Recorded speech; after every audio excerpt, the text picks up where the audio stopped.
Приветствую тебя в моем канале. Сегодняшний автомобиль Lada Kalina. Дело в том, что шумит двигатель. Хозяин жалуется, что очень сильный шум в двигателе. Предварительно знаю из-за чего. Там наверняка с вкладышем слил масло. Там вообще незначительное масло. Сейчас сниму поддон и проверяем вкладыши.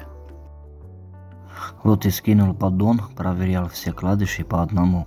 Четвертый вкладыш навернула. Уже видно, как шатается и болтается. Посмотрим, сейчас решим с хозяином. Капидаловку делаем или будем поменять двигатель. Я как специалист даю вам совет. Следите за маслом, чтобы не оказаться в таком неприятном ситуации. Все, друзья, подписываемся. Всем пока.